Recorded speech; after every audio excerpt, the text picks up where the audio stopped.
ഉണക്കാനിട്ടിരുന്ന rubber ഷീറ്റുകൾ മോഷ്ടിച്ച പ്രതി അറസ്റ്റിൽ. ചടയമംഗലം എലിക്കുന്നാമുകൾ സ്വദേശി മുഹമ്മദ് റാസിയാണ് അറസ്റ്റിലായത്. 3 വർഷം മുമ്പ് വയോധികയുടെ മാല മോഷ്ടിച്ച കേസിലെ പ്രതിയാണ് ഇയാൾ. നിലമേൽ സ്വദേശിയുടെ വീട്ടിൽ ഉണക്കാനിട്ടിരുന്ന റബ്ബർ ഷീറ്റാണ് മോഷണം പോയത്. നിലമേൽ തലവിള വീട്ടിൽ ജാഫറിന്റെ വീട്ടിൽ ഉണക്കാനായിട്ടിരുന്ന റബ്ബർ ഷീറ്റുകളാണ് മോഷണം പോയത്. കഴിഞ്ഞ ദിവസം രാത്രിയിലായിരുന്നു സംഭവം. കേസിൽ എലിക്കുന്നാമുകൾ സ്വദേശിയായ 59-കാരൻ മുഹമ്മദ് റാസിയാണ് പിടിയിലായത്.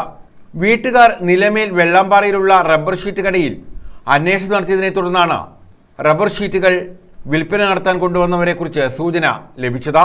തുടർന്നാണ് ചടയമംഗലം പോലീസിൽ വിവരം അറിയിച്ചത്. CI സുനീഷ്, SI മോനിഷ് എന്നിവരുടെ നേതൃത്വത്തിലുള്ള പോലീസ് സംഘമാണ് ഇയാളെ അറസ്റ്റ് ചെയ്തത്. തുടർന്ന് ചോദ്യം ചെയ്യലിൽ ഇയാൾ കുറ്റം സമ്മതിക്കുകയായിരുന്നു. മത്സ്യക്കച്ചവടക്കാരനായിരുന്ന ഇയാളും മറ്റൊരു സുഹൃത്തും ചേർന്ന് 3 വർഷം മുമ്പ് ചടയമംഗലത്ത് വയോധികയുടെ സ്വർണ്ണമാല മോഷ്ടിച്ച് കടന്നു കളഞ്ഞിരുന്നതായും പോലീസ് പറഞ്ഞു. കഴിഞ്ഞ 13-നാണ് അയൽവാസിയുടെ റബ്ബർ ഷീറ്റ് മോഷ്ടിച്ച് കടത്തിയത്. ഇയാളെ റിമാൻഡ് ചെയ്തു. ന്യൂസ് ബ്യൂറോ, കൊല്ലം.